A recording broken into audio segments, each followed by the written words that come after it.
रामनगरी में अन्नकूट महोत्सव पर भगवान को लगाया 56 प्रकार का भोग। पूरा मामला उत्तर प्रदेश के प्रभु श्री राम की नगरी अयोध्या का, जहां पर लंका विजय के बाद अयोध्या पहुंचे भगवान राम और माता सीता सहित चारों भाइयों का स्वागत अयोध्या वासियों ने जगमग दीपावली के साथ किया और खुशियां मनाई। और 14 वर्ष के वनवास के दौरान विषम परिस्थितियों में रहे भगवान राम को 56 प्रकार के व्यंजनों का भोग लगाकर उन्हें तृप्त करने के लिए सुबह से कनक भवन, बड़ा भक्त मॉल, दशरथ महल, गोकुल भवन, राजगोपाल आश्रम मंदिर, जानकी घाट बड़ा स्थान, खंडेश्वरी मंदिर, सदगुरु बधाई भवन मंदिर सहित अयोध्या के सभी मंदिरों में 56 प्रकार के व्यंजन बनाए गए और प्रभु श्री राम को भोग लगाए गए। भोग लगाने को सभी मठ मंदिरों में भंडारे का आयोजन किया गया और प्रसाद सभी श्रद्धालुओं में वितरण किए गए। अन्नकूट महोत्सव में प्रसाद पाने के लिए देश विदेश के क्षेत्रों से श्रद्धालु पंक्तिबद्ध देखे गए। वैसे तो दीपावली के दूसरे दिन ही अन्नकूट महोत्सव होता है, किंतु इस वर्ष ओरिया तिथि की मान्यता के कारण दीपावली के तीसरे दिन संपन्न हुआ। अन्नकूट महोत्सव में लाखों की संख्या में श्रद्धालु सम्मिलित हुए। Bureau report, Azam Khan, Ayodhya. भगवान श्री राम जब अयोध्या जी लौट करके आए तो सभी लोगों ने दीपावली का महोत्सव मनाया और उस दिन दीपावली भगवान के स्वागत सत्कार करने में इतना देर हो गया कि भोजन ठीक से नहीं बन पाया। तो कल होकर के अन्नकूट महोत्सव मनाया गया कि भगवान 14 वर्षों के बाद अयोध्या जी से आए हैं तो बढ़िया बढ़िया भोजन बना करके भगवान श्री सीताराम जी को खिलाया जाए, जिससे भगवान को प्रसन्नता हो। आज अन्नकूट महोत्सव है, सभी लोगों को अन्नकूट महोत्सव की हार्दिक शुभकामना। सभी लोगों के ऊपर भगवान की कृपा बनी रहे। जय सिया राम। श्रद्धालु जन इकट्ठा हो गए हैं। जन जन के वास करने वाले राम जी, आज सभी भक्तजन यहाँ इकट्ठा होकर के अन्नकूट का महत्व लेंगे, आनंद लेंगे, जिसके अंदर 56 प्रकार के भोजन भगवान सरकार ठाकुर जी को भोग लगेगा। 2 बजे तक का अन्नकूट का विशेष महत्व है, इसलिए जल्द से जल्द सब मंदिरों में भोग लगा करके उदया तिथि हम लोग मनाते हैं। उदया तिथि कल नहीं थे, आज ही है। जैसा आपने पूछा कि उदया तिथि का संतों के द्वारा उदया तिथि में ही अन्नकूट का विशेष महत्व है, या कोई भी पर्व हो, व्रत हो, अनुष्ठान हो, कोई भी विधि विधान हो। तो ये श्री जानकी घाट पे आज सभी संत भक्तजन इकट्ठा होकर के भोजन, दक्षिणा जो यथाशक्ति हो सकती है ज़्यादा से ज़्यादा उन सबको अवगत प्रदान किया जाएगा। महंत सूरत दास आगा बाबा कहते हैं, जय श्री राम, जय श्री राम। चैनल के माध्यम से सभी दर्शकों को जय श्री राम, सबको त्योहारों की बधाई। आज अन्नकूट महोत्सव मनाया जा रहा है बड़ी दिव्यता के साथ, भव्यता के साथ। आमंत्रित अतिथियों में हमारे परम मित्र ब्रिजमोहन दास जी पधारे हैं, नारायण तिवारी परिवार के मुखिया आए हैं, हमारे अन्य शुक्ला जी जिला कारागार से रहे डीआईजी पद से सेवानिवृत्त हुए हैं। ऐसे बहुत सारे लोग, अपने प्रेमी भक्त, इष्ट मित्र और यहाँ आसपास के पड़ोस के काफ़ी लोग आते हैं और प्रचलित मान्यताओं के साथ प्रसाद के महात्म को समझते हुए यहाँ प्रसाद पाते हैं और जीवन को कृतार्थ करते हैं। सबको बहुत बहुत बधाई इस पावन पर्व की। आप सबको अयोध्या की पावन धरती से दिल से जय श्री राम। जय श्री। भगवान राम जब 14 वर्ष बन के बाद जब अयोध्या उनका आगमन होता है तो पूरे अयोध्या को दीपों से सजाया जाता है और उनका स्वागत किया जाता है। आप उस रूप को देख सकते हैं जिस तरह योगी जी मनाते हैं अयोध्या में दीप उत्सव। मुझे लग रहा पूरा विश्व उस दृश्य को देखता है, जिस तरह अयोध्या सजती है, संवरती है, गिनीज बुक में नाम दर्ज होता है। हर साल अपने ही रिकॉर्ड को तोड़कर एक नया रिकॉर्ड बनाते हैं। तो भगवान राम का इस तरह स्वागत होने के बाद आज अन्नकूट के दिन उनके लिए 56 प्रकार का व्यंजन बनाकर उनको भोग लगाया जाता है। वो परंपरा तब से लेकर अब तक चली आ रही है। ठीक उसी प्रकार हर मंदिरों के अंदर 56 प्रकार का व्यंजन बनाकर और भगवान को भोग लगाकर सारे शिष्यों में बांटा जाता है। उसी तरह राजगोपाल आश्रम में भी, यहाँ भी भगवान को 56 प्रकार का भोजन बनाकर भगवान को भोग लगाकर सभी अपने शिष्यों में, चेलों में, यहाँ के आम लोगों में सबको प्रसाद खवाया जाता है और सब इस प्रसाद को पाकर अपने जीवन को धन्य महसूस करते हैं, क्योंकि भगवान की साक्षात कृपा हो जाती है। तो ये बहुत सुंदर आज का दिन है अन्नकूट का। तो आप सबको भी अन्नकूट की हार्दिक बधाई, शुभकामनाएँ। जितने लोग चैनल के माध्यम से देख रहे हैं, आप सबको अन्नकूट की हार्दिक बधाई, शुभकामनाएँ। की बात है जो आपने प्रश्न किया है। भगवान राम जी 14 वर्षों के लिए वनवास किया और भगवान ने वहाँ पर नाना प्रकार से दुष्टों का संहार किया और भगवान ने 14 वर्ष तक वनों में अन्न ग्रहण नहीं किया था। इसलिए अयोध्या वापस थे। अयोध्या के नगरवासी व परम पूज्य संतों ने, वह तीनों माताओं ने, वह जिस प्रकार से अयोध्या में नगर खुशियाँ मनाई गई अयोध्या में, तो 56 प्रकार का भगवान का भोग और 36 प्रकार का व्यंजन, ये भगवान के लिए अन्नकूट जिसको कहते हैं, उस समय आदिकाल के समय में अन्नों को कूट करके जो है 36 प्रकार का व्यंजन बनाया और 56 प्रकार का भोग भगवान राम जी को लगाया, चारों स्वरूपों को लगाया। इस प्रकार अन्नकूट का महत्व मनाया गया। आज वही त्रेता के समय से आज वही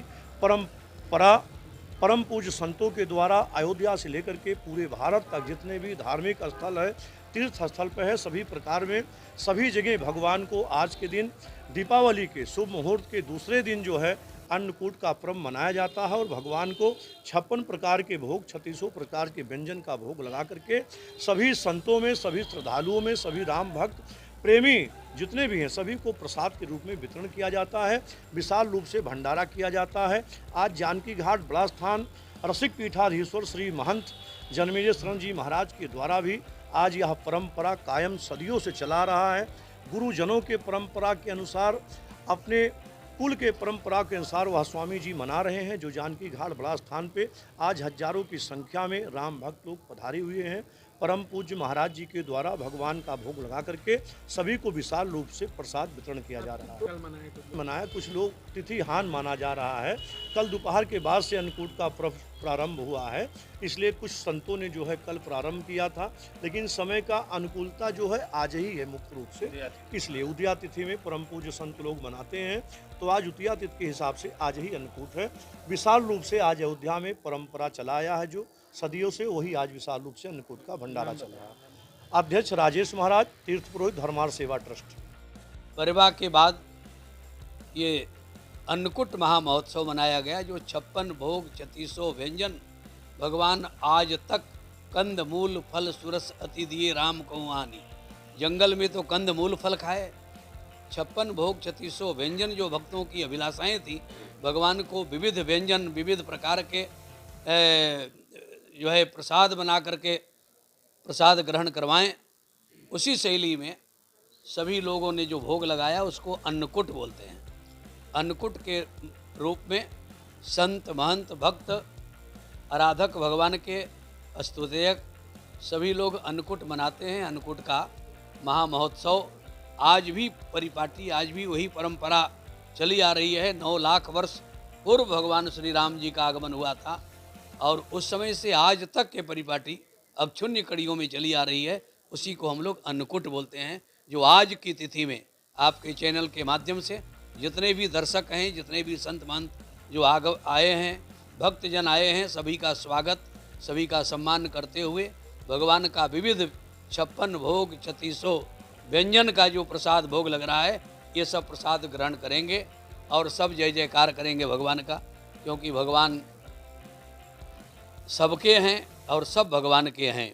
कण कण में रज रज में भगवान की व्यापकता है। व्यापक हो ठौर ठौर चेतन अचेतन में, जग के प्रकाश का प्रकाशक कहता हूँ। नैति नेति गाते वेद भेद नहीं पाते कछु, ऋषि मुनियों के ध्यान में मैं कबहू नहीं आता हूँ। किंतु प्रेमियों से कछु चाल नहीं चलती, जिस रूप में नचाते वही रूप बन जाता हूँ। राम ही केवल प्रेम प्यारा, जान ले हूँ जो जान नियारा। भगवान तो प्रेम के भूखे हैं। 56 भोग 36 व्यंजन में यदि तुलसी दल न पड़े तो भगवान को स्वीकार नहीं है। तुलसी अहर्निश भगवान की प्रिया हैं, इसलिए और ऐसी शास्त्रों का भी मान्यता है, आचार्यों की भी मान्यता है, संतों की मान्यता है। इसलिए हम लोग 56 भोग 36 व्यंजन नैवेद्य रखने के बाद तुलसी दल अर्पित करके भगवान से निवेदन करते हैं, तो दिय वस्तु गोविंदम, आपकी दी हुई वस्तु है, आप इसको ग्रहण करें, वही श्री प्रसाद बनता है। और जन जन में कन कन में श्री प्रसाद भगवान का, जगन्नाथ के भात को जगत पसारे हाथ। शास्त्रों की मान्यता है भगवान के प्रसाद अन्न में नहीं है, अन्न से अनंत गुना ऊपर भगवान के श्री प्रसाद है। इसलिए भगवान के श्री प्रसाद को जो अन्न के रूप क्यों मनाया जाता है और कितना महत्व है? देखिए, अन्नकूट का बहुत बड़ा महत्व है। जैसा कि हमारे शास्त्रों में वर्णन है, जो दीपोत्सव अभी आपने 7वां दीपोत्सव देखा अयोध्या में, भगवान श्री रामचंद्र भगवान भैया लक्ष्मण और श्री जानकी जी के साथ 14 वर्ष वनवास में रहे। वनवास की यात्रा पूरा करके आए, क्योंकि वनवास यात्रा के दरमियान उन्होंने अनाज नहीं खाया था, कंदमूल फल ही खाए थे, जैसा कि शास्त्रों में वर्णन है। 14 वर्ष तक जो सन्यासी का जीवन जीने के बाद बड़ी बड़ी जटाएं और फल इत्यादि ग्रहण किए थे, 14 पूर्ण यानी कि अमावस्या को भगवान अयोध्या आए और अमावस्या के दूसरे दिन सरयू जी में स्नान किए और अपने छोर कर में जटा वगैरह को मुंडन संस्कार मुड़वाए। और इसके बाद आज अयोध्या वासियों ने प्रसन्न होकर के भगवान के स्वागत के लिए 56 प्रकार का नैवेद्य, 56 प्रकार का पकवान भगवान को भोग लगाया। जो 14 वर्ष अनाज नहीं खाए थे, 14 वर्ष के बाद आज ही कार्तिक शुक्ल पक्ष प्रतिपदा को 56 प्रकार का भोग भगवान को लगा था, इसलिए अन्नकूट का विशेष महत्व होता है। दूसरा विशेषता ये है कि भगवान जो 4 महीने शयन में चले जाते हैं, हरिशयनी एकादशी से आपका श्रावण शुक्ल पक्ष की एकादशी से लेकर के 4 महीने भगवान शयन में चले जाते हैं। तो इस कार्तिक महीने दीपोत्सव के महान पर्व पर भगवान जागते। आगे जो एकादशी आएगी उसको देवठानी एकादशी बोलते हैं, उस दिन ठाकुर जी जागते हैं। इसलिए जो 14 वर्ष भगवान ने अनाज नहीं खाया और 14 वर्ष की यात्रा सकुशल अच्छे से व्यतीत हुई है। और जो विश्व में किसी को मर्यादा पुरुषोत्तम की उपाधि किसी को नहीं मिली, वह उपाधि भगवान श्री रामचंद्र भगवान को मिली है। तो आज उन्हीं के स्वागत में, उन्हीं के 14 वर्ष व्यतीत करके जो आए उनकी प्रसन्नता में यह उत्सव मनाया जाता है। नाम बता दें महाराज। महंत राजीव लोचन शरण, बधाई मन अयोध्या।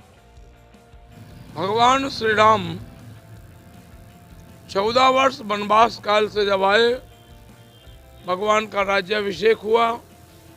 राज्याभिषेक के बाद सारे अयोध्या वासियों ने भगवान को दिव्य दिव्य व्यंजन बना करके अर्पण किए।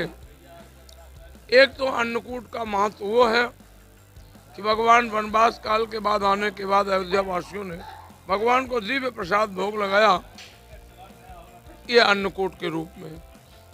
आज के दिन भगवान गिरिराज धरण ने श्री वृंदावन धाम में जब गिरिराज जी की पूजा हुई, सारे ब्रजवासियों ने भगवान गिरिराज जी को अनेक प्रकार के अन्न का बना करके भगवान को भोग लगाया और अन्नकूट महोत्सव के नाम से ये परंपरा चली। अब शीतकाल प्रारंभ हो रहा है, तो हमारे राजस्थान आदि में शीतकाल का जब प्रारंभ होता है तो इसमें बहुत प्रकार के कुछ शीत को समाप्त करने वाले भोजन हैं, जैसे बाजरा है, कड़ी है, चौला है, चौला की फली है। इस प्रकार के जो नए वस्तु, नए अन्न आते हैं, उस नए अन्न को एकत्रित करके और एक स्थान पर रख करके बनाया जाता है और भगवान को दिव्य भोग लगाया जाता है। तो अन्नकूट की अपनी अपनी जगह जगह की अपनी परंपरा है। अयोध्या में भगवान को राज्याभिषेक के बाद भोग लगाने की परंपरा है। वृंदावन में दीपोत्सव के बाद गिरिराज जी की पूजा और अन्नकूट की परंपरा है। ये परंपरा सनातन से चली आ रही है और पूरी अयोध्या में आज भगवान को दिव्य दिव्य भगवान को प्रसाद बना करके भोग लगाया गया। सारे संत महात्मा भक्तों ने प्रसाद ग्रहण किया। जय श्री राम। जो अन्नकूट मनाया गया था, आज हम लोग विशेषकर प्रायः उदयात तिथि को लेकर के चलते हैं। तो आज उदयात तिथि में आज परिवा है, कल भी परिवा थी 12 बजे के बाद और आज परिवा प्रातः काल थी। तो आज उदयात तिथि के आधार पर भगवान का उत्सव महोत्सव एक दिन 2 दिन की बात नहीं है। हम लोग तो 12 महीना भगवान का उत्सव मनाते हैं। हमारे सनातन धर्म में मातम के दिन कभी नहीं आते, इसलिए हम लोग उत्सव महोत्सव ही मनाते हैं। ये आज और कल की बात नहीं है। जब भगवान से लड़ा लो, कोई दिक्कत की बात नहीं है। तो ये दिव्य महोत्सव हम लोग 1 दिन 2 दिन 4 दिन मनाए, कोई दिक्कत नहीं।